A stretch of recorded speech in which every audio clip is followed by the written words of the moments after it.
कर लो। पहले बात तो क्लास में ऐड में कैसे करूँ, आ भी गया। चलो एनीवेज, ठीक है बच्चों, तो let's start our today's class. Last time क्या कराया था, बी ऐसा पढ़ के आए हो? गुड। हाँ जी, हमने डायमेंशंस करी थी, है ना? तो उसी को आगे कंटिन्यू करते हैं और देखते हैं हम और कौन कौन सी क्वांटिटीज हैं जिनकी डायमेंशंस हमको आनी चाहिए। ठीक है जी, तो प्लीज मुझे ऑर्डर बता दो, मुझे क्या है, ऑर्डर बताओ, सीरियल नंबर। अरे भाई, फिजिकल क्वांटिटी उसका, फिजिकल क्वांटिटी उसका फॉर्मूला और उसकी, बिल्कुल ठीक। तो लास्ट क्वांटिटी क्या थी बच्चों? Relative density of something with respect to density of water, ये लिखा था। परफेक्ट। अब चलते हैं आगे। अब नेक्स्ट क्वांटिटी आती है बच्चों टेंशन। क्या आती है? ये कौन सी टेंशन है?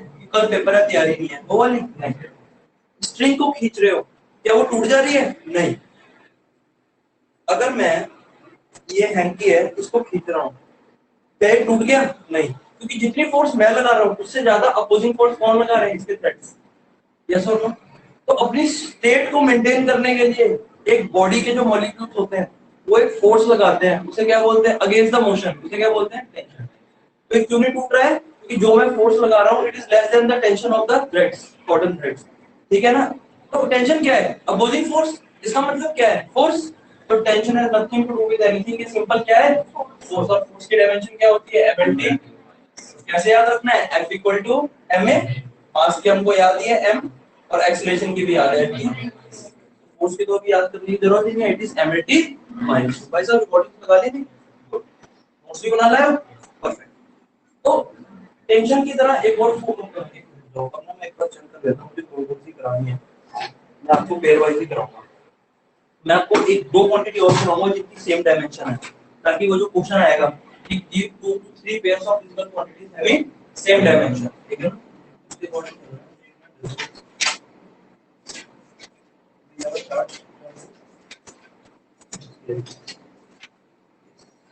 टेंशन के बाद जो अगली क्वांटिटी है वो है थ्रस्ट। वो क्या है? जब आप पानी में चले जाते हो, जब आप स्विमिंग करते हो, कोई चीज वाटर में इमर्स हो जाती है, उसका वेट सेम रहता है, कम होता है या ज्यादा हो जाता है? कम हो जाता है। और मास पे कोई फर्क पड़ता है? नहीं, क्योंकि mass is the material content. लेकिन जब आप पानी के अंदर किसी चीज को इमर्स कर देते हो, वो कंपैरेटिवली लाइटर हो जाती है। I mean to say, if this is a container and I have a block weighing 5 kg, कितना? If I immerse the block in water, the block will weigh only 4 kg. 1 kg में कम कैसे हो गया? Actually जब कोई भी body water के अंदर जाती है ना, तो वाटर उसको डिस्प्लेस करता है अपवर्ड। वाटर वाटर उसके ऊपर अपोजिट फोर्स लगाता है। क्या लगाता है? वाटर कहता है मेरी जो स्ट्रक्चरल इंटीग्रिटी है उसको आप डिस्टर्ब मत करो, इसलिए I want you to go out. तो वाटर उसको अपवर्ड पुश करता है। दैट अपवर्ड, अब समझ आया? It is again force. Why we feel lighter in water? दोबारा देखिए, why we feel lighter in water? Due to upthrust, due to of water, and this upthrust or this force is called buoyant force. Yes or no? तो पानी में चीजें क्यों हल्की हो जाती हैं? It is due to buoyancy। आप लोगों ने पढ़ा होगा है 9th में, और तो मैं बहुत डिटेल में पढ़ाऊंगा, ये बताओ हम कहाँ पढ़ेंगे? यूनिट 7 क्या है? Bulk property of matter. Matter की एक स्टेट होती है जिसे हम बोलते हैं लिक्विड। लिक्विड के दो एस्पेक्ट हैं, कंटेनर में रखो या पाइप में मूव करो। This is called hydrostatics, liquid at rest, and this is called hydrodynamics, liquid in. So when we will be studying unit 7, और 7 का कौन सा पार्ट? हाइड्रोस्टैटिक्स, वहां पर हम पढ़ेंगे। ठीक है ना? तो देखो ये चीज हमने कहां पढ़ा? यूनिट 7 में, बट इसका बेसिक आइडिया हमें कहां लेना पड़ेगा? इसलिए यूनिट 1 थोड़ी सी टिपिकल होती है, एक तो 10 से डायरेक्ट जंप मार के 11th में आए हो, फिर आपको बहुत सारी क्वांटिटीज का पता नहीं है लेकिन उन्हें स्टडी करना ही है। ठीक है? Teacher will show no mercy and he won't hesitate giving any question. तो यूनिट 1 से चाहे 10वीं यूनिट का भी क्वेश्चन पूछ लेगा ना वो कि वेवलेंथ की डायमेंशन बता दो, मना नहीं कर पाओगे सर, वो तो 10th में है। तो 10th चैप्टर है वेव्स एंड ऑसिलेशन, को 9th क्लास पढ़ के आए। ठीक है? हां, होगा। तो व्हाट इज थ्रस्ट? थ्रस्ट और upward thrust is nothing but a force, and force की डायमेंशन क्या होती है? Force, tension, thrust, all this three quantities have same stress. ठीक है। अब नेक्स्ट चीज होती है स्ट्रेस। नेक्स्ट चीज क्या होती है? स्ट्रेस क्या होता है? कोई बता सकता है? अगेन आप बहुत स्ट्रेस में हो, यस और नो, है ना? स्ट्रेस दिमाग पे जोर पड़ना, जोर पड़ने को स्ट्रेस कहते हैं, हाँ या ना? अगर मैं इस मार्कर के ऊपर, अगर मैं इस पेन के ऊपर स्ट्रेस, ये पेन की ओरिजिनल कॉन्फ़िगरेशन है, कॉन्फ़िगरेशन का मतलब length, breadth and height. Again ये 7th यूनिट का टॉपिक है, stress and strain. This is a pen and due to its molecular structure it is holding certain configuration here, length, breadth, cylindrical है जो भी है। लेकिन अगर मैं इसके ऊपर स्ट्रेस लगा दूं, स्ट्रेस का मतलब दबाव, जोर, डिफॉर्मिंग फोर्स, तो आपने देखा इसकी कॉन्फ़िगरेशन चेंज होगी। मैंने ज्यादा स्ट्रेस लगा दिया, सॉरी, लगा तो नहीं किसी को, पेन चेंज किसी में दो क्या होता है, जो टूटता, जो ब्रिटल हुआ, ये तो टाइटैनिक की तरह टूट गया, या फिर आपने लिख देना यार, परफेक्ट। ये है ना काम की चीज, इसकी ओरिजिनल कॉन्फ़िगरेशन है, ये देखो मैं डिफॉर्मिंग फोर्स लगाई, कॉन्फ़िगरेशन चेंज होगी, लेकिन जैसे ही मैंने हटाई वापस आ गया, क्यों? तब इंटरनल रिस्टोरिंग फोर्स लगी। तो एक बॉडी के ऊपर दो टाइप की फोर्स लगती है, एक कौन सी होती है? डिफॉर्मिंग, और एक कौन सी होती है? रिस्टोरिंग। डिफॉर्मिंग एक्सटर्नल एजेंसी लगाई, जैसे मैंने लगाई। डिफॉर्मिंग फोर्स कौन लगाएगा? External agency, like me, I am an outsider, ठीक है, लेकिन हटा दिया। अब इसको रिस्टोर किसने करा? Internal restoring force. ये सॉलिड की प्रॉपर्टी है, यूनिट 7 में, ठीक है ना? तो what is stress? Force acting पर यूनिट एरिया। इस बॉडी के यूनिट एरिया पे एक्सटर्नल एजेंसी जितनी डिफॉर्मिंग फोर्स लगाएगी, दैट इज कॉल्ड स्ट्रेस। बात समझ आई? स्ट्रेस क्या होता है? Force per unit area. हाँ या ना? बच्चों, फोर्स की डायमेंशन क्या होती है? mlt, और एरिया की क्या होती है? L2। 1 - 2 इज,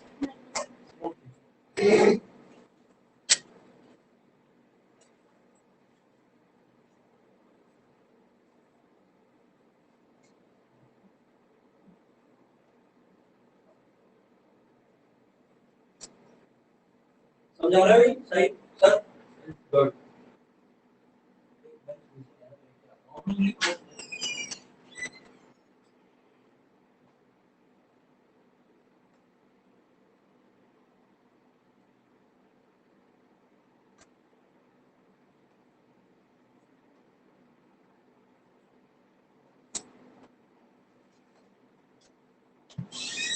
आप सबको हैप्पी जन्माष्टमी, तो मैं भूल गया। जन्माष्टमी का सिग्निफिकेंस पता है किसी को? नहीं? व्हाट्सएप पे तो सबको भेजे होंगे भर भर के मैसेज। कृष्ण भगवान का जन्म हुआ था आज, होने वाला है। मुझे एक बात देखो, कृष्ण भगवान किसके अवतार हैं बताओ? कौन से अवतार का जन्म को हम ऑब्जर्व करते हैं फोर्थ जन्माष्टमी? छठा, सातवां, 10वां, 12वां, कुछ पता है? Good. पढ़ना इसके बारे में।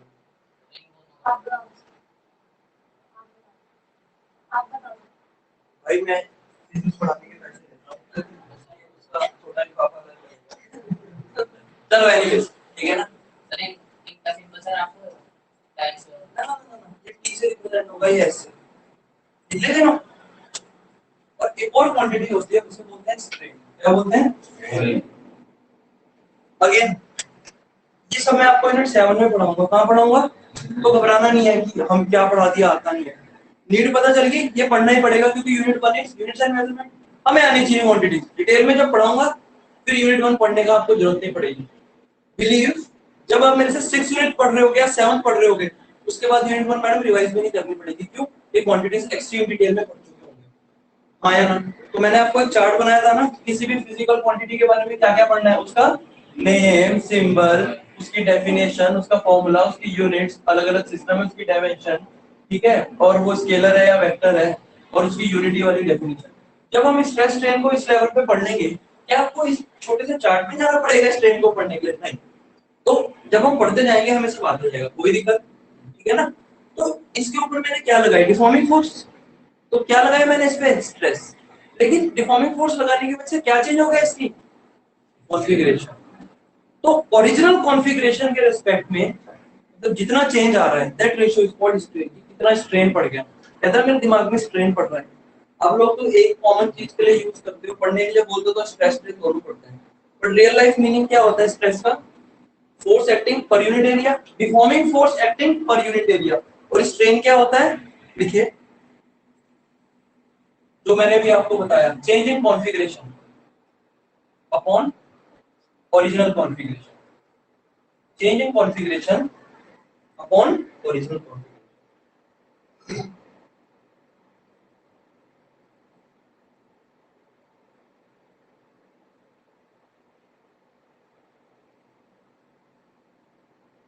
इसको ऐसे समझ लो, ये देखो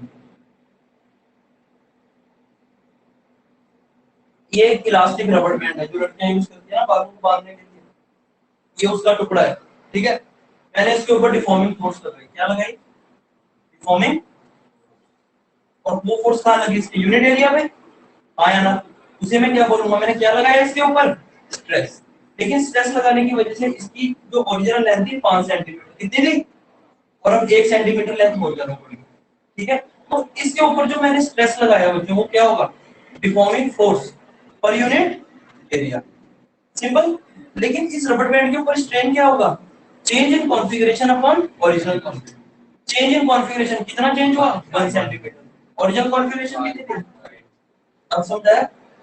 deforming force per unit area stress, उसकी वजह से जो चेंज इन कॉन्फ़िगरेशन हुआ it with respect to original configuration that is called strain. अब इसकी यूनिट डायमेंशन भाई, ऊपर क्या है? कॉन्फ़िगरेशन। अब मैंने लेंथ नहीं बोला, मैंने लेंथ, क्योंकि एक बॉडी की कॉन्फ़िगरेशन में क्या चेंज कर सकता हूं? लेंथ भी, एरिया भी, वॉल्यूम भी, आया ना? अब कुछ भी चेंज कर सकते हो, तो change in configuration upon original configuration it is ratio of similar quantities. इसका मतलब it is a ratio. Ratio का मतलब no unit and no dimension. And if a quantity has no dimension, we still can write a dimensional formula for it. M0 L0, कोई दिक्कत?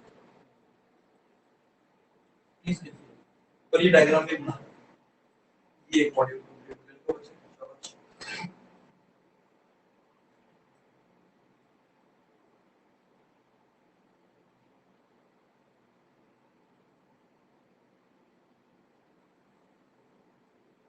अब बात करते हैं एंगल और एंगुलर वेलोसिटी। और let's talk about angle and angular velocity.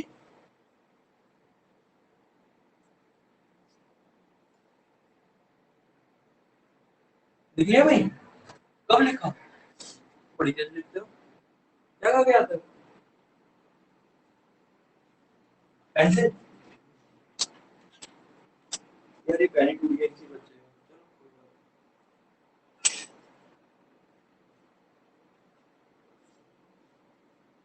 अगर मेरी आंख में चला जाता तो छुट्टी हो जाती है।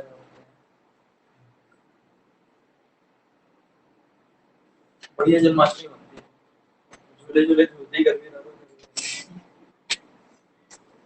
दो झूठे और लेते मेरी आंख खराब होने की। चलो लेमन ग्रास कैसी है? बढ़िया है ना, मेडिसिनल चीज है, ग्रीन टी बनती है इससे। चलें आगे, ठीक है। एक ये वाला मॉड्यूल भी कंप्लीट हो गया, तो स्ट्रेस स्ट्रेन पता चल गया। अब मैं कहूं give me two pair of quantities, two different pair of quantities having same dimension, तो आपका आंसर क्या होगा? सीधा बताओगे सर वर्क, काइनेटिक एनर्जी और पोटेंशियल एनर्जी की सेम होती है, हम कल पढ़ चुके हैं। अब फिर आप कहोगे सर फोर्स टेंशन और प्लस, फोर्स टेंशन और प्लस, कोई दिक्कत? ठीक है जी। अब नंबर 20 डालिए और 4-5 लाइंस छोड़ दो। वो स्ट्रेस स्ट्रेन का रिश्तेदार है, ये हम मॉडल्स अभी नहीं कराऊंगा ना, उसके लिए मुझे ज्ञान बांटना पड़ेगा, उसकी भी जरूरत नहीं है, इसके लिए 4-5 लाइनें छोड़ दो। छोड़ दी? अगर 4-5 लाइनें छोड़ दी तो आगे आ जाइए। अब जो हमारा पुराना डिस्कशन था वो हमारी बहुत हेल्प करेगा कि नेक्स्ट जो मैं आपसे डायमेंशन निकल सीरियल नंबर बताओ 21। It is universal gravitational constant, it is universal gravitational constant. Formula दो, वो भी डायमेंशन की छोड़। इसका सिंबल क्या होता है बच्चों? जी। ठीक है, सिंबल क्या होता है? अब अगर हमें इसको पढ़ना है, रटना तो आप इतने दिन मेरे से पढ़ रहे हो, कोई चीज रटने की जरूरत पड़ी? राइट, जिंदगी में कुछ कभी रटना नहीं है। अगर आपको उसके पीछे कंसेप्ट समझ आ गया ना, बल्ले बल्ले। नहीं आया तो रटो मत, कंसेप्ट के पीछे जाओ। ठीक है ना? चलिए, तो कंसेप्ट क्या है, बड़ा क्लियर पता है हमको। अगर मैं मैक्रोस्कोपिक लेवल पे न्यूटन लॉ ऑफ ग्रेविटेशन लगा दूंगा, यानी एक बॉडी जिसका मास m1 है, दूसरी बॉडी जिसका मास, और उनके सेंटर्स का डिस्टेंस कितना है, r। तो ये जो फोर्स ऑफ अट्रैक्शन होगी, ग्रेविटेशनल फोर्स होगी, it is directly proportional to product of and it follows inverse square. We can write F proportional to m1 m2 upon, or F equal to G m1 m2 upon, where G is constant of proportionality, G is called universal gravitational। कोई दिक्कत? तो formula G का मत लिखो, किसका लिखोगे? F का। F equal to G m1 m2 upon r square। हाँ या ना? लेकिन मुझे डायमेंशन किसकी निकालनी है? G की। G को LHS में ले जाओ। कहाँ ले जाओ? ठीक है ना? और G कितना बन गया? F r square upon m1। कोई टेंशन ही नहीं है भाई, फोर्स की क्या होती है? Mass into acceleration, acceleration lt minus 2, सीधा mlt, दोनों बॉडी के सेंटर का डिस्टेंस यानी l, और mass into mass m square, तो क्या बन गई? m minus 1 l2। कोई दिक्कत? m minus 1 l3 t। कोई दिक्कत? तो रटना पड़ा। रटा क्या हमने? Newton law of gravitation. क्या पढ़ा? ये मैं लिख देता हूँ ताकि आप भूल जाओ। कौन सा साथ आपको न्यूटन्स लॉ ऑफ ग्रेविटेशन। तो कितना आ गया? सीधा यहीं से देख लो, mlt minus 2 l into L 2 l3, और ये नीचे जाके m2 हो जाएगा, m minus 1 l3 t minus 2 m minus 1 l3। अगर पेपर में आगे कितनी देर निकाल लगेगी आपको? 2 मिनट लगेंगे। उस दिन का डिस्कशन आज काम आया? उस दिन का और आज का डिस्कशन डायमेंशंस के न्यूमेरिकल्स में काम आएगा। आज मैं आपको सिखाऊंगा how we are going to use dimensions, जो जहां से क्वेश्चन आता है। आया ना? Please no. आया मजा? हुआ फायदा डिस्कशन का? मैडम क्या नाम है? क्या? हाँ, समझ आ गया?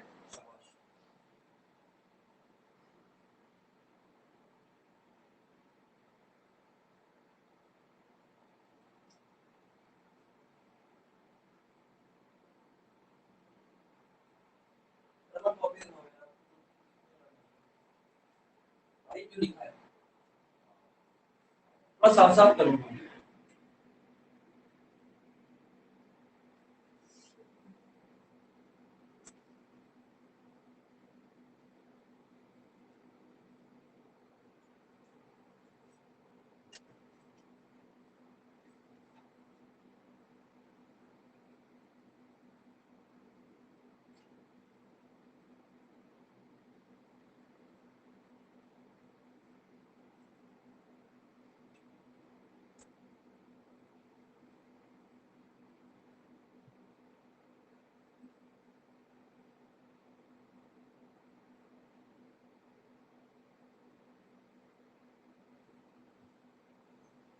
काफी बच्चे छुट्टी पे हैं, तो बात ही नहीं है। रिद्धि को ऑनलाइन ऑफिशियल, सॉरी कशिश ऑनलाइन। कशिश, आपने मेरे से एक क्वेश्चन पूछा था, उसका आंसर मैंने देना है, मुझे याद है, मैं भूल गया। ये भूल गया कि आपको आंसर याद, हम आंसर बताना है। ये याद है कि आपने कुछ पूछा है। ठीक है ना? आज बात करते हैं इस बारे में। रिद्धि, सॉरी कशिश, तुमने बड़ा अच्छा क्वेश्चन पूछा है। ये तो पूछती कुछ नहीं है, इसको जितना पढ़ा तो पूछ जाए, बहुत है इतना ही, है ना? Good. चलो एनीवेज, भाई जल्दी।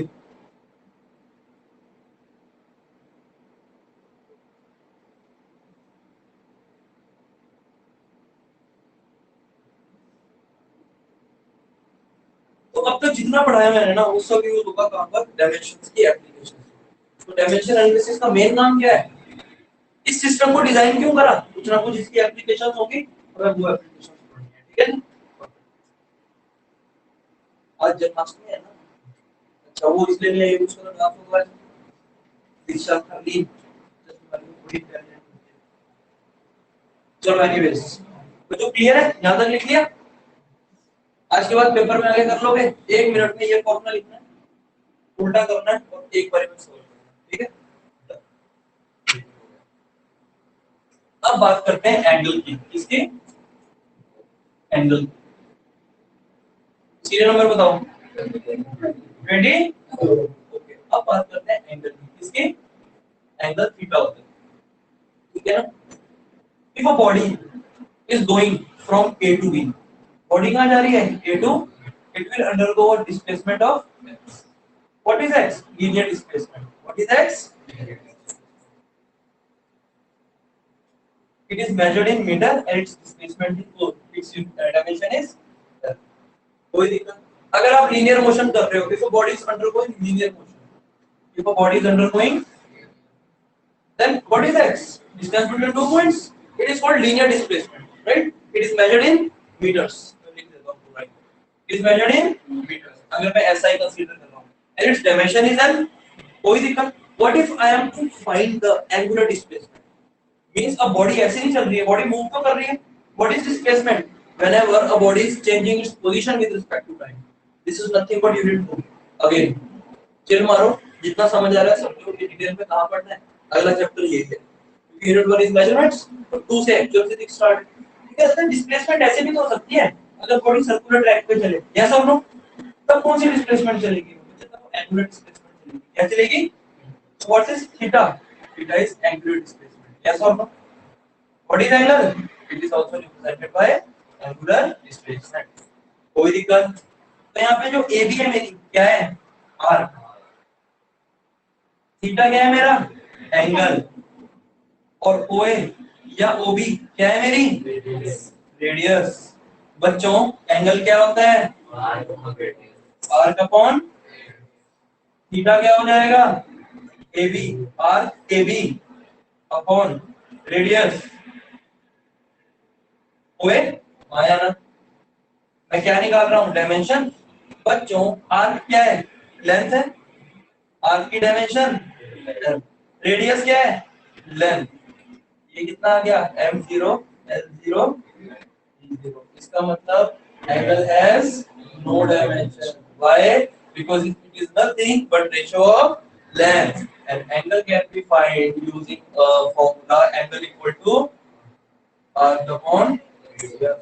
तो जो बच्चे कहते हैं सर इसकी यूनिट तो है पर डायमेंशन क्यों नहीं है, उसका आंसर क्या है? वो तो रेडियन सिस्टम हो गया, that is something different. But when it comes to measuring angle और angular displacement, it is a ratio of same quantities, so it is not going to have any of the dimension. कोई दिक्कत? Please note it. कभी भी numerical आ जाए घबराना है नहीं. Unit हमको पता है, रेडियन है, डिग्री है, मिनट है, सेकंड है. डायमेंशन की बात आती है, it has no dimension.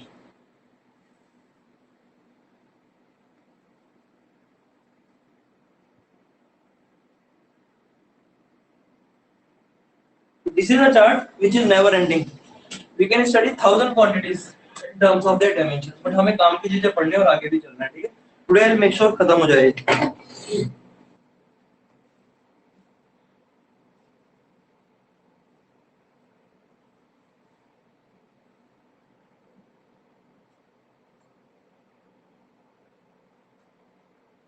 Okay बच्चे, समझ आ गया? पक्की बात? गुड. मैडम चले बच्चों आगे. ये लिख दी है अभी लड़की की, ये भी लिख रहा है. भाई कितना गंदा सीधा बना रहे हो. पहले इसने लिखा ये है, फिर ये, फिर ये होता है सीधा. मम्मी ने खिला के नहीं भेजा क्या कुछ? अभी क्या आए हो? क्या खा के आए हो? राजमा, केवल राजमा, चावल. मैंने बड़े दिनों से नहीं खाया राजमा चावल, अपने याद दिला दिया, कल ही बनवाता हूँ. मुझे दोपहर में यही अच्छा लगता है. जब मैं जॉब में चला गया, कॉलेज तक तो ठंडा खाना खाया घर का, फिर जब जॉब में चले गए फिर सोचा कि टेस्टी खाने सब कुछ होता है, तो रोज लंच में मैं राजमा चावल, छोले चावल, कढ़ी चावल रिपीट. राजमा चावल, छोले चावल, कढ़ी चावल रिपीट. फिर पता चला कि भाई उससे बीमार हो जाते हैं बाहर, क्योंकि जो रेस्टोरेंट का खाना आपको देगा वो सबसे सस्ता सामान रहेगा और टेस्टी बनाने के लिए ज्यादा से ज्यादा स्पाइसेस डालेगा. हो जाओगे बीमार. लेकिन वो आदत पड़ गई मेरे, अब वो हाइजीनिक हो जाता है तो बनता वही है. क्योंकि हम लोग नॉनवेज तो खाते नहीं, मतलब हम लोग ही, मतलब मैं घर में नॉनवेज तो खाता नहीं। कौन खाता है घर में? घर में ही बन जाता है, शाबाश, लगती हो आपको। तो अब घर में क्या खाए प्रोटीन के लिए? मोटी दालों में सबसे ज्यादा प्रोटीन होता है, उड़द की दाल होती है ना, उसमें सबसे ज्यादा प्रोटीन होता है। बोला नहीं है तो काट दूं फिर। और बताओ, मुझे मत करा करो बीच में कॉल। ओके, ये भी हो गया। अब अगली चीज, ये मैं आपको बताऊं कौन सी यूनिट के कंसर्न में पढ़ा रहा हूँ। जैसे पहले 7th के, this is your unit 5 and 6, rotational motion. Gravitational motion का जो कांस्टेंट है जी, वो कहाँ यूज होगा? ग्रेविटेशन वाले चैप्टर में, इट इज ग्रेविटेशन। ये भी सब कहाँ के लिए पढ़ रहे हैं? Rotational motion. जैसे मुझे शाम वाले बैच में स्टार्ट करना है फिर रोटेशनल मैकेनिक्स, ठीक है ना? तो क्या होता है, देखिए ध्यान से। Next is your angular velocity. जब एंगुलर डिस्प्लेसमेंट होगी तो एंगुलर वेलोसिटी भी तो होगी, यस और no? Angular, it is represented by omega, ठीक है? Again it is serial number, it is a physical quantity with its symbol, it has got certain formula, and it also has got certain, ठीक है? So if a body is undergoing linear motion, A से कहाँ चलेगी? B. अब body A position से कहाँ चलेगी बच्चों? B.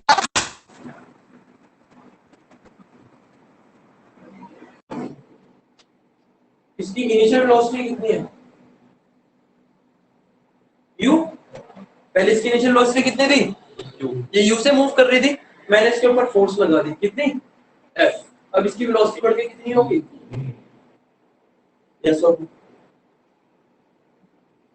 तो लीनियर मोशन में जो वेलोसिटी चेंज होती है, that is called linear velocity. But अगर बॉडी इस तरीके से जा रही है, ए टू कहां चलेगी? बी। अब बॉडी एंगुलर डिस्प्लेसमेंट करेगी यहां, इसको तो चलो ठीक है। यहां पर जो मेरी लीनियर डिस्प्लेसमेंट थी, यहां जो मेरी लीनियर डिस्प्लेसमेंट थी कितनी थी? एक्स। यहां पे जो मेरी एंगुलर डिस्प्लेसमेंट है वो कितनी होगी? थीटा। हाँ या ना? यहां जो मेरी लीनियर वेलोसिटी है वो क्या होगी? v। मान लो फाइनल, यहां पे जो मेरी एंगुलर वेलोसिटी है वो क्या होगी? Omega. A body is undergoing a motion means it's changing its position with respect to time. यहां पर रोटेशनल मोशन में क्या हो रहा है? Rotational position with respect to time.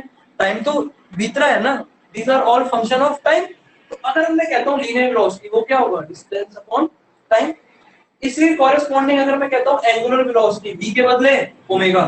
Linear displacement की जगह एंगुलर डिस्प्लेसमेंट, टाइम की जगह टाइम। इसकी एसआई यूनिट क्या होती है? मीटर पर सेकंड। बच्चों इसकी एसआई यूनिट क्या होगी? एंगल किसमें नापते हैं? रेडियन पर सेकंड। कोई दिक्कत? So what is my angular velocity? Omega equal to theta upon t. And since theta has no dimension, the dimension of angular velocity will be t minus 1, क्योंकि theta has no dimension. तो अगर मैं dimension की बात करूं, now if I talk about dimensions of omega, कोई tension नहीं है। ओमेगा क्या होता है? Theta upon t. ये क्या हो गया? No dimension upon t, it will be nothing but t minus. पूरा इंटूमेंट समझ आया? ये डिटेल में कहां पढ़ाऊंगा? यूनिट 5 में। वहां में लीनियर मोशन के हर कंपोनेंट के कॉरेस्पॉन्डिंग एक रोटेशनल एनालॉग पढ़ना है। फॉर एग्जांपल अभी बताता हूं मैं, पहले लिखो इसको, फिर आगे।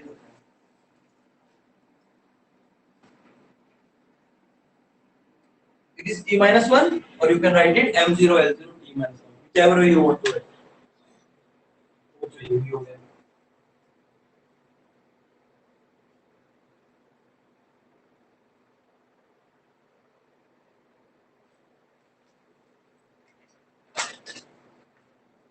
वो वेजिटेरियन हो गया भाई, है ना? वो दाल खाया करो दोपहर में, मोटी दाल। मोटी का मतलब जैसे राजमा हो गए, काले चने हो गए, तभी तो प्रोटीन मिल जाएगा। क्यों गर्मी था?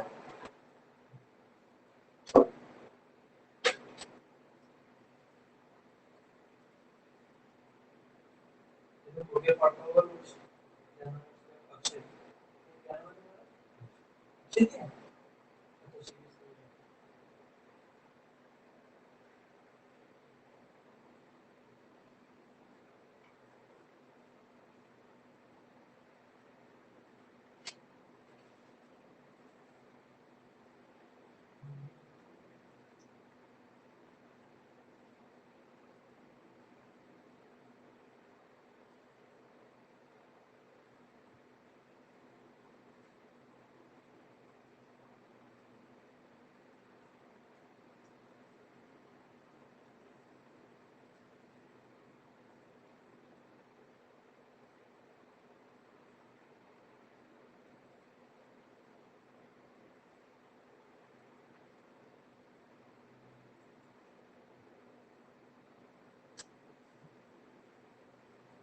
मैंने हर एक डायमेंशन के साथ एक छोटा सा एब्स्ट्रैक्ट दे दिया आपको, ताकि जब आप रिवाइज करें आपको रटना ना पड़े, अब लॉजिकली चीजों को समझ सको।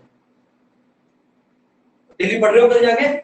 डेली का डेली पढ़ना है भाई, क्योंकि हम पढ़ते जाएंगे। इट्स नॉट माय रिस्पांसिबिलिटी कि आप घर में क्या कर रहे हो। बच्चे क्या करते हैं, मस्ती मारते हैं, पढ़ते नहीं और लास्ट में कह देते हैं भाई टीचर ने बेकार पढ़ाया था। ये तो फिर पहले सोचना था, मार्क्स आने के बाद थोड़ी होता है। क्यों ब्लेम करते हो? क्योंकि घर पे खुद नहीं पढ़ते हो। I am not responsible for कि आप घर में क्या कर रहे हो, ठीक है? बड़े बच्चे हो, मैच्योरली अपना मैनेज करो। डेट शीट किसी भी एग्जाम की 15 दिन पहले आ जाती है, तो उन 15 दिन में आपको मैनेज करना है कि जो मैं पढ़ा रहा हूँ वो भी पढ़ो, जो स्कूल का टीचर पढ़ा रहा है वो भी, और जो एग्जाम है वो भी। तो ये बैलेंस बनाना सीख लो भाई लाइफ में, ठीक है ना? ये चीज +1 में चलेगी, ये +2 और ये कॉलेज में, ठीक है ना? तो थोड़ा सा चीजों को, ये नहीं कि 2 दिन पहले फिर स्ट्रेस टेन लगेगा आपके ऊपर अगर नहीं पढ़ोगे, उसकी नौबत ना ही आए तो अच्छा है, ठीक है जी? तो एक ये वाला मॉड्यूल कंप्लीट हो गया, कोई दिक्कत? अब थोड़े से पैरामीटर्स पढ़ते हैं हम यूनिट 10 के, which is weights and oscillation, ठीक है?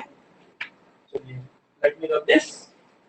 थोड़ा सा आपको उसके बारे में इंट्रोडक्शन देते हैं, फिर हम सीधा जंप मारते हैं बच्चों आगे। इसकी सीरियल नंबर बताओ। अगर मैं बात करूं टाइम पीरियड, इसकी बात करूं या सिंपली इसको पीरियड बोलते हैं, ड्यूरेशन ऑफ अकरेंस, कितने टाइम के बाद रिपीट हो रहा है, ठीक है? It is represented bye T. It is represented bye, ये अर्थ है, ये क्या है? ये सन है, और ये क्या है? This is sun and this is. To complete one cycle earth को कितना टाइम लगता है? 1 ईयर या 365। Earth take this much of time to complete one cycle. To complete, सूरज का एक पूरा चक्कर काटने में 1 साल लग जाता है, हाँ या ना? तो अर्थ का टाइम पीरियड क्या है? तो अगर अब मैं बात करूं टाइम पीरियड ऑफ अर्थ कितना हुआ? 1 ईयर। अब बात समझ आए टाइम पीरियड का मतलब? The time taken to complete one cycle, yes और नो? तो टाइम पीरियड का फॉर्मूला कुछ भी नहीं है, तो फंडामेंटल क्वांटिटी है, और इसकी डायमेंशन भी क्या होगी? टी, या सिंपली m0 s0 t1। हाँ, नेक्स्ट क्वांटिटी है मेरी फ्रीक्वेंसी। क्या है? फ्रीक्वेंसी का सिंबल क्या होता है? न्यू। क्या होता है? N U, nu. चलो इसको जैसे भी समझ लो, इसकी इंग्लिश स्पेलिंग होगी ही नहीं हुई, राइट? तो फ्रीक्वेंसी क्या होती है, कोई बता सकता है? आप बताओ Sai Rana. Frequency, what do you mean by frequency? देखो कोई भी वर्ड पढ़ना हो ना, पहले उसका लिटरल मीनिंग पढ़ो। फ्रीक्वेंसी का मतलब पता है किसी को? वैसे बताओ। I am talking about literal meaning of this word, not a science. जैसे लेट्स से इसने चंडीगढ़ में एडमिशन ले लिया, लॉ करोगे क्या करोगे? एमबीबीएस को लेट्स से इसका मुलाना में करवा दिया, ठीक है? इसके पापा ने करोड़ रुपया एम्स में करवा दिया। एम्स में नहीं होता है, एम्स में सीटें 35 है ना। एम्स के लिए मंत्री का कोटा लगता है, अगर कोई रिश्तेदार मंत्री है तो वो वैसे ही करवा देगा, नहीं है तो फिर वो मेरा मुलाना में एग्जाम्पल चलता है, ठीक है? लेट्स से मैडम चलेंगे मुलाना, ठीक है जी? और इनका एडमिशन हो गया, अपने आप हो गया, ठीक है जी? बढ़िया लड़की एमबीबीएस कर रही है, ये डॉक्टर बनेगी तभी तो मुझे फायदा होगा भाई। जब मैं बुढ़ा हो जाऊंगा बच्चे बचा लेंगे अपने टीचर को, क्या भूल जाओगे? कहती नहीं बचाऊंगी, कहती है और मार दूंगी मौका लगता है। चल थोड़ा, तो ये मैडम चलेगी मुलाना। अब जन्माष्टमी की छुट्टी पड़ गई, अब इन्हें घर आना है, ठीक है? अब ये फ्लैट से बस से आ रही है, इनकी कार भी खराब हो गई, ठीक है? चलो ये मैडम मुलाना के बस स्टैंड पे खड़ी है, भाई बसना है, बसना है, बसना है। 15-20 मिनट, आधा घंटा हो गया। अब इस लड़की ने क्या करा, कंडक्टर को पूछा, भैया बस कितनी फ्रिक्वेंटली आती है? भैया बस कितनी फ्रिक्वेंटली आती है? तो वो कहेगा मैडम जी 15 मिनट में 2 बसें आती हैं। 15 मिनट में, तो बसों के आने की फ्रीक्वेंसी क्या हुई? Occurring of something in due course of time. The bus 2 buses comes in 15 minutes, that is frequency of bus। जो इन्होंने कहा पर यूनिट, जो भाई साहब ने कहा वेव, बिल्कुल। अब इसी चीज को हम फिजिक्स के टर्म्स में पढ़ते हैं, ठीक है? फ्रीक्वेंसी का मतलब होता है ये जो वन साइकिल है, ये जो टाइम पीरियड है, ये क्या हो गया? ये वन साइकिल भी तो होगी, यस और नो? अर्थ की एक साइकिल क्या है? सन का एक चक्कर। तो फ्रीक्वेंसी पता है क्या होता है? Number of cycles completed in 1 second, completed in is called frequency. It's called, है ना? फॉर एग्जाम्पल, अब एक सेकंड में एक साल तो नहीं होगा, इसकी फ्रीक्वेंसी तो मैं नहीं निकाल सकता। अब जनरली क्या होता है, do you know what is a wave? This is a sinusoidal wave. This is a sinusoidal wave. ये टाइम के साथ इस तरीके से चलती है, और ये इसका मैग्नीट्यूड होता है। क्या होता है? और ये इसका एम्पलीट्यूड होता है। पता है ना, मैक्सिमम वैल्यू 2 बार होता है। ये एक वेव होती है, दिस इज वन वेव, या this represents one cycle. This represents, एक साइकिल को होने में कितना टाइम लगेगा? Time period. To complete one such cycle, the time consumed या time exhausted is called time period. अच्छा, अगर एक सेकंड में ऐसी दो वेव्स आ जाए, तो यहाँ फ्रीक्वेंसी कितनी होगी? 2, क्योंकि एक सेकंड में वेव कितनी बार कंप्लीट हो रही है? 2 बार। तो यहाँ फ्रीक्वेंसी कितनी हो जाएगी? कोई दिक्कत? बात समझ आया मतलब? Now let's talk about unit and ultimately dimensions. तो फ्रीक्वेंसी होता है 1/t। क्या होता है? यानी 1/second। It can be written as second inverse or hertz, hz, और साइकिल पर सेकंड। साइकिल्स का मतलब एक पूरी साइकिल। आपकी साइकिल क्या होती है? सन का चक्कर मारना। वेव की साइकिल क्या होती है? कोई दिक्कत? तो फ्रीक्वेंसी क्या होता है? u इक्वल टू 1/t, और उसकी डायमेंशन क्या हो जाएगी? t। कोई दिक्कत? अब मतलब पता चला टाइम पीरियड और उसकी फ्रीक्वेंसी में किसी भी साइकिल को कंप्लीट करने में एक साइकिल को जो टाइम लगता है, it is called time period. एक सेकंड में ऐसी कितनी साइकिल रिपीट हो जाती हैं? That is called frequency 1/t। कोई दिक्कत? करो तो ये बच्चों हमने अपने टाइम पीरियड वाले पैरामीटर्स भी कर दिए हैं। सो फॉर नाउ इतने डायमेंशन सभी के लिए सफिशिएंट है। इसके लिए 2 पेज छोड़ दो, क्योंकि अभी मैंने इलेक्ट्रिकल क्वांटिटीज की नहीं बताई। करंट, चार्ज, वोल्टेज और रेजिस्टेंस तो पढ़ा है ना, वो भी करो। तो कहां पढ़ोगे? Unit 1 and 2 of your plus 2 dimensions यही करानी है। तो देख रहे हो इस चैप्टर की रीच सीधा 12 के फर्स्ट और सेकंड चैप्टर को हिट करेगा फिर जाके। This is the beauty of physics. Physics इसलिए मुझे अच्छा लगता है। अच्छी लग रही है फिजिक्स? थोड़ा इंटरेस्ट आ रहा है फिजिक्स नहीं? मना कर रहे हो आप तो ऐसे टीचर के सामने? भाई I am doing my best, मैं पूरी मेहनत तो कर रहा हूं आपको पढ़ाने के लिए। अगर मेरा मास्टरी वाला सिस्टम होता ना, यूनिट खत्म हो चुकी होती है, उसमें क्या करना होता है? लिख दो सब, लिखवा दो, 2 न्यूमेरिकल करो, काम करो, फिर डब्बा गोल एमसीक्यू। एमसीक्यू आएंगे ना, उसके लिए पढ़ना भी पड़ेगा। चलें आगे। Now do one thing, leave 3 pages. डेढ़ पेज छोड़ दो, पूरे 3 नहीं, डेढ़ पेज छोड़ दो। उसमें मैं आपको पढ़ाऊंगा डायमेंशंस ऑफ इलेक्ट्रिकल क्वांटिटीज। क्या पढ़ाऊंगा? बट अभी के लिए मुझे उनकी जरूरत नहीं है, ठीक है ना? अभी in recent time we don't need that. मैं करा दूंगा अभी दिन दिस वीक ओनली। तो बच्चों रब कर दें, इसको लिख लिया। तो what is frequency? Cycles completed in 1 second. ठीक है? अब आप लोग 10th पढ़ के आए हो, सबको पता है इलेक्ट्रिकल एनर्जी क्या होती है।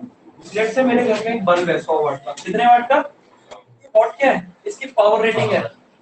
आया ना? तो मेरे घर में कॉमर्शियल सप्लाई आती है इंडिया में, वो कितने वोल्ट आती है? 220। और उसकी फ्रीक्वेंसी कितनी होती है? 50।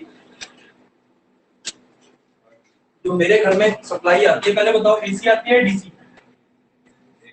जो कॉमर्शियल सप्लाई है, it is alternative current and not direct current. Edison ने किस पे काम करा था? डीसी पे। और निकोला टेस्ला ने किस पे करा था? And he changed the world. AC generator और ट्रांसफार्मर की खोज ने दुनिया बदल दी थी। जनरेटर से आप पहाड़ों में पानी रोक के बिजली बना सकते हो, और ट्रांसफार्मर की हेल्प से उसको एम्पलीफाई करके दूर जगह तक भेज सकते हो। लगे हुए ना यहाँ पे ट्रांसफार्मर? क्यों लगे हुए? क्योंकि जो भाखड़ा नंगर में बिजली बनती है वो हाई वोल्टेज पे आती है, क्योंकि अगर नॉर्मल बिजली को भेजेंगे तो रास्ते में खत्म हो जाएगी, लॉस हो जाएगा। तो हाई वोल्टेज पे भेजी जाती है इलेक्ट्रिसिटी। किस पे भेजी जाती है? आपने देखा होगा, लिखा होता है ना 44,000 वोल्ट, 4.4 किलो वोल्ट भूत बना हुआ होता है ना? Transmission is always done at high voltage and not high current. High current पे क्या होगा? चार्ज ज्यादा होगा, रेजिस्टेंस ज्यादा होगा, तारे पिघल के गिर जाएंगे। ठीक है? तो लॉन्ग डिस्टेंस तक इलेक्ट्रिसिटी को भेजना है तो किस पे भेजेंगे? हाई वोल्ट पे। और वोल्टेज को हाई करने के लिए कौन सी डिवाइस यूज होती है? ट्रांसफार्मर। आगे अंबाला तक आगे हाई वोल्टेज, क्यों? पंजाब से आ रही है, बड़ी बड़ी तारें जाती है ना। लेकिन मेरे घर में मुझे कितनी चाहिए? 44,000 वोल्ट नहीं, मुझे कितनी चाहिए? तो अब उस हाई वोल्टेज को कम भी करना है, इसलिए हमारे घरों के पर क्या लगे होते हैं?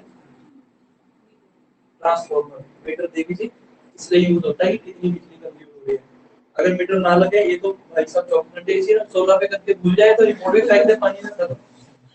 मीटर का सीन अलग है, ठीक है ना। आपकी भट्टी के मीटर होते हैं बट हर गली के बाहर एक ट्रांसफार्मर होता है। पता चला क्यों होता है? क्योंकि जो बिजली बन के आएगी उसको हाई वोल्ट पे भेजना पड़ेगा, नहीं तो इलेक्ट्रिसिटी एनर्जी का लॉस हो जाएगा। और जो हमें यूज करनी है वो लो वोल्ट है। 4400 वोल्ट अगर 44,000 वोल्ट घर में आ जाए ना भाई साहब तारे पिघल के गिर जाएंगे, दीवारों में क्रैक आ जाएंगे, इतनी ज्यादा एनर्जी होगी। ठीक है ना, नहीं आ रहे भाई ये किसी और वजह से आएगा। ठीक है ना, अरे है ही नहीं, मजाक कर रहा था। ठीक है ना, बात समझ आई।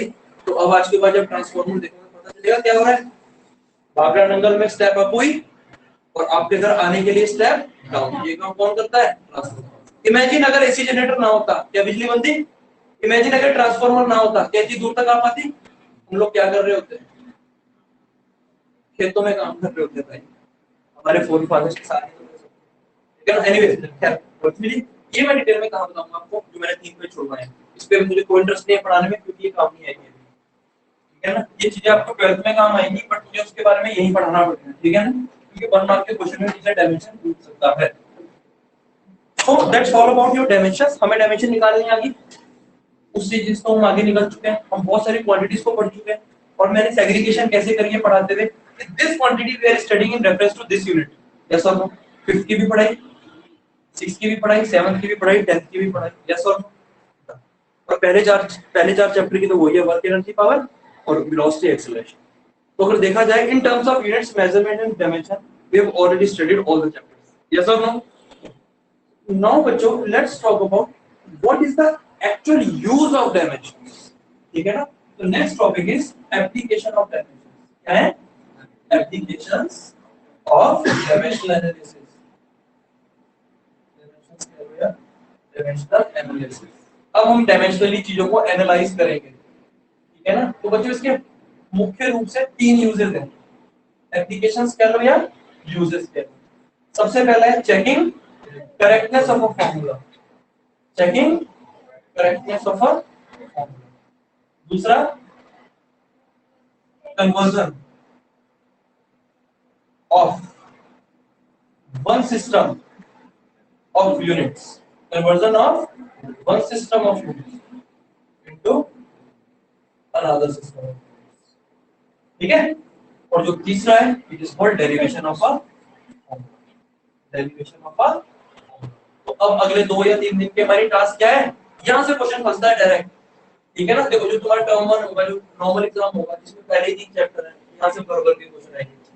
हाफ होएगा यहां से आएंगे, फाइनल होगा तब भी 2 क्वेश्चन आएंगे, इसके बिना पेपर नहीं होगा। ठीक है, तो अब हमें क्या सीखनी है? एप्लीकेशंस या यूजेस ऑफ डायमेंशंस और डायमेंशनल एनालिसिस। ठीक है ना, अभी इसको लिखो मत, पहले आज की I give you brief overview of ये क्या क्या है, फिर हम स्टार्ट करेंगे। कोई दिक्कत?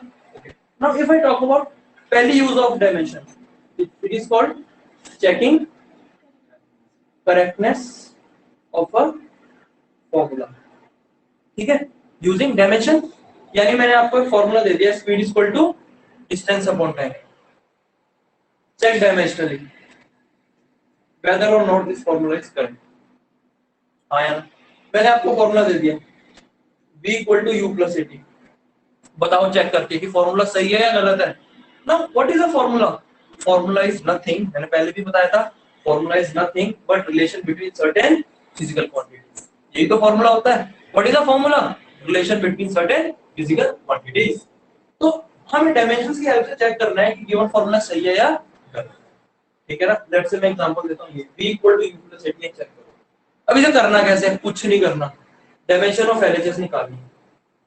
ठीक है, और उसके बाद डायमेंशन ऑफ आरएचएस। अगर ये दोनों का फॉर्मूला करेक्ट है, नहीं है तो गलत है, सिंपल, कोई दिक्कत। क्लियर, समझ आया? So whenever we have to check whether or not a formula is correct in terms of dimensions, we'll simply write dimensions of LHS, we'll simply solve for the dimensions of RHS.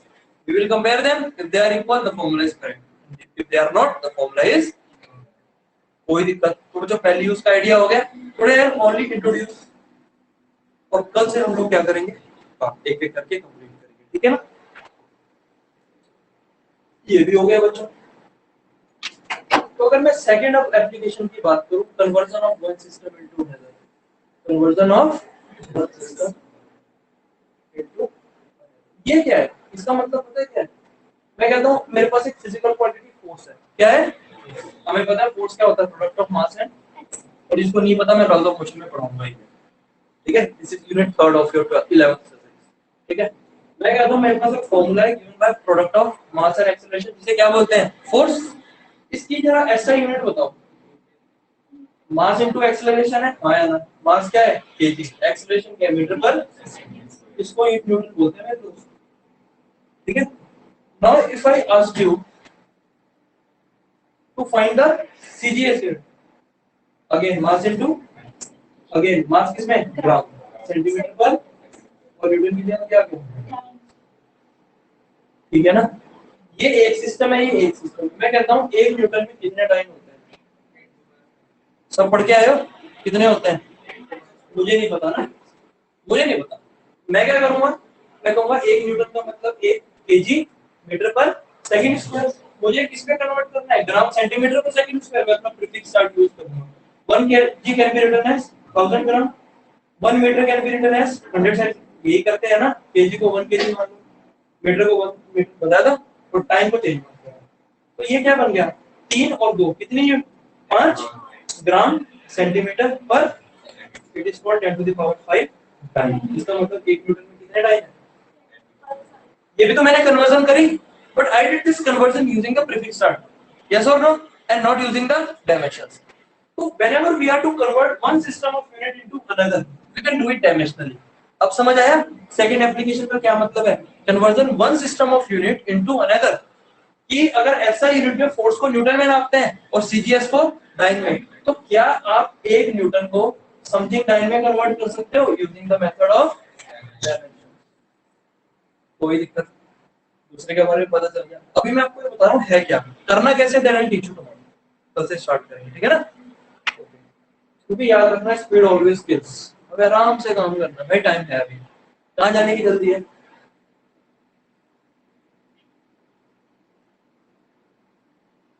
देखो मेरे से ना आपको कभी time की problem नहीं आएगी, ठीक है ना?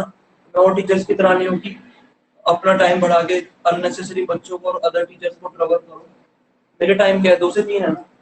मैं 2:05 या 2:07 पे स्टार्ट करता हूँ और ठीक 3 बजे छोड़ देता हूँ। क्यों? क्योंकि 5 से 7 मिनट अगर कोई 1 से 2 पढ़ रहा है उसको आने में भी लगेंगे। 3 पे क्यों छोड़ता हूँ? ताकि अगले 5 मिनट में बच्चा अपनी दूसरी ट्यूशन भी पहुंच जाए। अगर मैं 3:05 पे छोड़ूंगा, दूसरा टीचर शुरू करेगा हैप्पी स्टार्ट में, तो आपको चोट खा लोगे, लग जाएगी फोटो। मेरे लिए ऐसा पैसा किसी काम का नहीं है जो किसी बच्चे को तंग करके मिले, ठीक है ना? तो टाइम की चिंता मत करा करो, इट्स माय रिस्पांसिबिलिटी, ठीक है जी? Since I am an engineer, हमने अपने पूरे कोर्स ऑफ लाइफ में यही सीखा है, चीजों को प्रोफेशनली परस्यू करना चाहिए, एंड टू एंड, नफा नुकसान देख के। जैसे हम कोड लिखते थे, मशीन्स के लिए कोड लिखते थे, मैं आईटी में ही था, लास्ट ईयर तक मैं आईटी में ही रहा, तो हम हर चीज इसी तरह लिखते थे कि क्या क्या जगह जाकर हमारा कोड फेल हो सकता है, ठीक है ना? तो सारे यूज केस में यहाँ भी बना रखे हैं आपके लिए कि कब आपके पेपर होंगे, कब आपको क्या कराना है, तो चिल मारो, इतनी टेंशन ना लो। एनीवेज, अगर मैं तीसरी वाली एप्लीकेशन की बात करूं, it is called derivation of a formula. Formula क्या होता है? मैं कहता हूँ T = 2 pi under root L by g. पता है ना किस चीज का फॉर्मूला है? Time period of simple pendulum, पढ़ा होगा आप लोगों ने 10th में, आया ना? मैं तो बहुत डिटेल में पढ़ाऊंगा वेक्स में, यूनिट 10 में पढ़ेंगे, ठीक है ना? तो ये क्या है? देखो 2 पाई से कांस्टेंट, इसको तो छोड़ दो। ये लेफ्ट में क्वांटिटी क्या है? Time period. It is proportional to L की पावर 1/2 अंडर रूट है, and it is also proportional to G की पावर -। इस फॉर्मूला में जो LHS में क्वांटिटी है वो एक क्वांटिटी की 1/2 से रिलेटेड है और दूसरी क्वांटिटी के माइनस। मुझे डायमेंशनली ये फाइंड करना है सर जी। मैं कहता हूं आई हैव अ क्वांटिटी है, I have a quantity, it depends upon p की power a, it depends upon q की power b, and it also depends upon r की पावर c। अगर मैं क्लब कर दूं x प्रोपोर्शनल टू p की power a, q की power, r की पावर c, प्रोपोर्शनलिटी का साइन डालूंगा तो क्या आ जाएगा? कांस्टेंट p की पावर a, q की पावर, r की power c। With the help of dimensions मैं क्या निकाल दूंगा? a b c। तो भाई मैं फार्मूला डिराइव कर दूंगा। क्यों? What is formula? Relation between quantities. If somehow using method of dimensions I could be able to find the value of A, B, C. What I'm actually doing? I'm deriving a formula. I am finding the relation between quantities. I know X is proportional to P, but I don't know वो P की किस power से related है. P को बढ़ाने से X बढ़ता है या P को बढ़ाने से X कम होता है. ये कौन बताएगा? Dimensions. कोई दिक्कत? तो आज का लेक्चर सुपर इंपॉर्टेंट था, मैंने इसलिए पोस्ट करा था, आ जाना. तो बस मैं छोटे बच्चों की तरह कॉपी बंद कर लो, बैग पैक कर लो, सुनो मेरी बात. We have time. ठीक है जी. तो बच्चों अब सीरियसली घर जाके पढ़ लेना, आज की रिकॉर्डिंग लगा के आना, कल से हम अपना करेक्टनेस का काम शुरू करेंगे. और आज के बाद अगर कभी भी मैंने कहा फिजिकल क्वांटिटीज जो मेरी 7 है बेसिक, उनका चार्ट बनाओ. जो मेरे प्रीफिक्सेस हैं उनके जो 5 कैटेगरी हैं उनका चार्ट बनाओ. या जो मैंने आपको डायमेंशंस कराई हैं कितनी 20 से 25, उनका चार्ट बनाओ. वो आपको देखने की जरूरत ना पड़े, इतने अच्छे से पढ़ लो. और रखने का सीन है नहीं, मैंने हर एक के साथ एब्स्ट्रैक्ट लिखवाया है. तो आज घर जाओ, अच्छे से पढ़ो, कल से ये पढ़ेंगे. अब करो भाई अपना प्रोग्राम, बैग बुक पैक करने का. ठीक है जी, चलिए. दैट्स ऑल फॉर टुडे बच्चों. Thanks for coming in. Have a nice day.